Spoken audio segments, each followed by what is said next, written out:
चलिए दोस्तों, rapid review series शुरू करते हैं। Why formed elements so called. आगे लिखता है कि हम फॉर्म्ड एलिमेंट्स क्यों कहते हैं, जो सेल पोर्शन होती है ब्लड में, डब्ल्यूबीसी, आरबीसी और प्लेटलेट्स को इसलिए फॉर्म्ड एलिमेंट्स कहते हैं क्योंकि वो एक शेप रखते हैं और उनका एक खास स्ट्रक्चर है।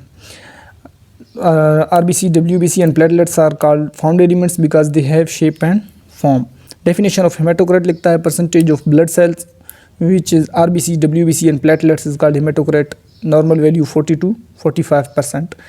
डिफरेंट बुक्स में इसको इस तरह लिखा हुआ है कि percentage of the blood which is just RBC is called haematocrit. Okay, आगे चलते हैं। डेफिनेशन ऑफ प्लाज्मा में लिखा हुआ है plasma is that part of the extra cellular fluid which is identical to interstitial fluid but it contains 7% protein while interstitial fluid contains 2% protein. Plasma और interstitial fluid में फ़र्क लिखता है कि प्लाज्मा में 7% प्रोटीन है और इंटरस्टिशियल फ्लूइड में 2% प्रोटीन है। जस्ट अमाउंट ऑफ प्रोटीन के बेस पे इन दोनों डिफर करते हैं। वैल्यू इसकी कितनी है, 3300 मिलीलीटर। अच्छा, डिफरेंस बिटवीन प्लाज्मा और इंटरस्टिशियल फ्लूइड में फिर वही बात लिखता है, both plasma and interstitial fluid are parts of extra cellular fluid and are almost identical to each other except plasma contains 7% protein while interstitial fluid contains 2% protein. आगे लिखता है difference between serum and plasma. Fluid part of the blood which express out after clotting due to clot retraction is called serum. Serum resembles plasma but it has no fibrinogen and other clotting factors as it is formed after clotting. इसमें ये लिखता है कि वो fluid part जो clot retraction के बाद निकलती है, यानी कि जो क्लॉट के बनने के बाद निकलती है, उसको हम सीरम कहते हैं। इसका मतलब क्या होता है? इसका मतलब ये है कि जो ब्लड क्लॉटिंग प्रोटीन्स हैं उनको निकाल कर बाकी जो कुछ बचता है प्लाज्मा में, वो सीरम है। अगर ब्लड क्लॉटिंग प्रोटीन्स ऐड करें तो ब्लड का प्लाज्मा पोर्शन बन जाता है। आगे difference between human and animal blood. Human और एनिमल ब्लड में क्या फ़र्क है? Human blood forms human crystals while animal blood does not. Human blood है जो वो ह्यूमन क्रिस्टल्स बनाता है, लेकिन एनिमल ब्लड कोई ऐसा क्रिस्टल नहीं बनाता। ये ह्यूमन ब्लड की खास पिक्यूलियरिटी है। Origin of the plasma protein. All plasma proteins are formed in liver except gamma globulin which is formed in reticuloendothelial system, plasma cells and lymphocytes।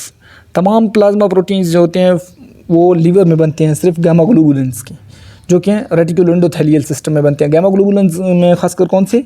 Antibodies वगैरह, IgG, IgD, ये आपने उन पढ़ाएंगे। Plasma cells and lymphocytes। Okay, functions of the plasma proteins. अब plasma proteins के functions क्या हैं, ये बहुत इंपॉर्टेंट है, वाया वगैरह में अक्सर पूछे जाते हैं। प्लाज्मा प्रोटीन जो है उनके फंक्शंस के बारे में ये लिखता है कि एसेंशियल फॉर ब्लड क्लॉटिंग। सबसे पहले कि प्लाज्मा प्रोटीन एसेंशियल है ब्लड क्लॉटिंग के लिए, जो जिसमें एग्जांपल हैं फाइब्रिनोजेन और प्रोथ्रोम्बिन की। दूसरा सबसे इंपॉर्टेंट फंक्शन इनका मेंटेन कोलॉइड ऑस्मोटिक प्रेशर। ये कोलॉइड ऑस्मोटिक प्रेशर को बरकरार रखते हैं। Maintain colloid osmotic pressure of blood, thus help in the fluid distribution between the blood and tissues. अगर ये ना हो तो क्या हो जाएगा? एडिमा हो जाएगा, फ्लूइड मतलब कैपिलरीज से निकल कर टिश्यूज़ तक जाएगा और एडिमा काज करेगा। Maintain viscosity and the blood pressure. इन्हीं प्रोटीन की वजह से ब्लड की विस्कोसिटी मेंटेन है और ब्लड प्रेशर भी मेंटेन है। अगर ये ना हो तो ब्लड लेस विस्कस हो जाए और बीपी बढ़ जाएगी इंसान की। Regulate ESR, erythrocyte sedimentation rate को रेगुलेट करते हैं plasma proteins. Increase fibrinogen cause increase ESR, act as buffer, thus maintain acid base balance, ये बफर के तौर पर एक्ट करते हैं। Act as protein reserve, thus provide nutrition during the starvation in inadequate protein diet. ये function भी बहुत पूछा जाता है क्योंकि ये स्टारवेशन के टाइम प्रोटीन रिजर्व के तौर पर एक्ट करते हैं। जब प्रोटीन या एडिक्यूट डाइट ना हो तो ये यूज़ होते हैं न्यूट्रिशन की जगह पे। आगे लिखते हैं कि प्लाज्मा प्रोटीन हेल्प करता है CO2 कैरिएज को, help CO2 carriage by forming carbamino proteins. CO2 को ट्रांसपोर्ट करने के लिए प्लाज्मा प्रोटीन हेल्प करते हैं। किस फॉर्म में? कार्बामिनो प्रोटीन्स के फॉर्म में। और मतलब क्या, कार्बन डाइऑक्साइड प्रोटीन्स के साथ मिलकर कार्बामिनो बनाता है और फिर उसके ज़रिए ट्रांसपोर्ट होता है टिश्यूज़ से लंग्स तक। और ये इसकी 8वीं फंक्शन है फ्रॉम ट्रीफून्स। ट्रीफून्स बनाता है। ट्रीफून्स क्या होता है? ये होता है leucocytes prepare substances called trephones from plasma proteins. Plasma protein से ल्यूकोसाइड्स क्या बनाते हैं? ट्रीफून्स बनाते हैं, जिनका काम क्या है? Which are essential for the nourishment of tissue cells growth in culture, जो कि टिश्यू की ग्रोथ करवाती है। अगर हम टिश्यू कल्चर बनाए तो उसमें टिश्यू सेल्स की ग्रोथ कौन करवाती है? यही ट्रीफून्स करवाती हैं। एंटीबॉडीज़ बनाते हैं। Gamma globulins combat disease causing organisms.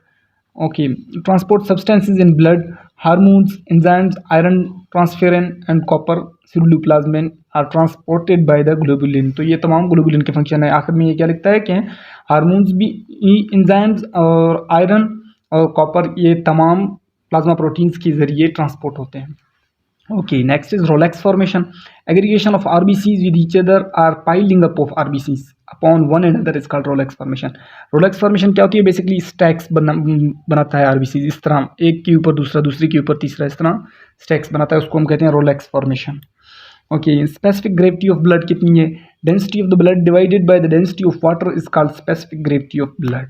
अगर हम ब्लड की डेंसिटी को वाटर की डेंसिटी के साथ डिवाइड करें तो हमारे पास स्पेसिफिक ग्रेविटी आ जाएगी ब्लड की। इसकी नॉर्मल वैल्यूज़ क्या है? एट 15 डिग्री सेंटीग्रेड और 59 फ़ारेनहाइट मेल की है 1.057 और फीमेल की है 1.053। इसका यूनिट कोई नहीं है क्योंकि ये बेसिकली रेशो है, सिंपल दो डेंसिटीज़ के दरमियान रेशोज़ की कोई यूनिट नहीं होती। ओके, आगे इंक्रीजिंग फैक्टर्स कौन से होते हैं रोलेक्स फॉर्मेशन या आरबीसी के? रोलेक्स फॉर्मेशन या आरबीसी स्टैक बनने के फैक्टर्स कौन से हैं जो इंक्रीज करते हैं इसको? इंक्रीज H2O लॉस, पानी का ज़ाया होना, increase H2O loss from the body, example diarrhoea हो गया, वोमिटिंग एंड एक्सेस स्वेटिंग। अगर फ्लूइड कम हो जाएगी तो आरबीसी जल्दी सेटल हो जाएंगे, यानी कि रोलेक्स फॉर्मेशन बढ़ेगी। और डिक्रीज H2O इनटेक, यहाँ हम पानी लेना ही कम कर दें तब भी रोलेक्स फॉर्मेशन बढ़ेगी, आरबीसी जल्दी ज़्यादा सेटल हो जाएंगे।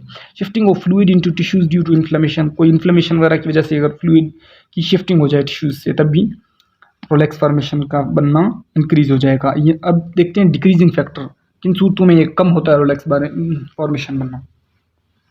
Ivy injections, intravenous injections of saline solution causing haemodilution, अगर फ्लूइड ज़्यादा हो जाए मींस इंजेक्शन के ज़रिए तब भी ये सेटलिंग डाउन कम हो जाएगा आरबीसी की। Increase O2 intake, H2O intake, अगर हम पानी का ज़्यादा इंटेक करें तब भी रोलेक्स फॉर्मेशन कम हो जाता है। और shifting of fluid from tissues into blood, अगर फ्लूइड को वापस टिश्यूज से ब्लड में लाएं, एग्जाम्पल आफ्टर हेमरेज के बाद अक्सर होता है इस तरह, तब भी रोलेक्स फॉर्मेशन कम हो जाती है। आगे आता है एरिथ्रोसाइट सेडिमेंटेशन रेट। अभी ESR का डेफिनेशन चेक करते हैं। In presence of an anticoagulant, किसी भी एंटीकोगुलेंट की मौजूदगी में rate of settling down of the RBCs in a specimen of blood which is allowed to stand in a glass tube of uniform bore is called ESR।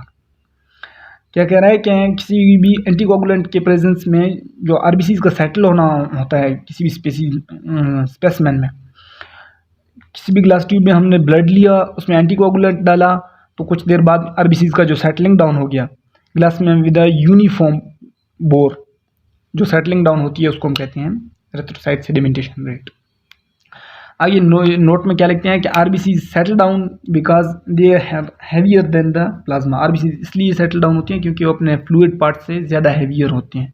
Fluid part जो होता है वो 90 to 91% water का बना होता था plasma, इसलिए RBC लो wait होने की वजह से सेटल डाउन हो जाते हैं। ESR is enhance by rouleaux formation, ESR Rolex formation बनने से एनहांस होता है यानी ज़्यादा होता है। अगर स्टैक्स आरबीसी की ज़्यादा बने तो एरिथ्रोसाइट सेडिमेंटेशन रेट ज़्यादा होता है, मतलब उनका सेटलिंग डाउन का जो स्पीड है वो ज़्यादा होगा, ज़्यादा जल्दी वो सेटल डाउन हो जाएंगे।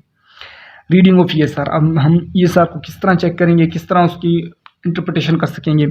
High of the supernatant fluid in the millimetre separated out at the top of vertical column of blood after 1 hour is noted. 1 घंटे के बाद जो फ्लूइड की मिनिस्कस होते हैं, एक को हम कहते हैं सुपरनेटेंट।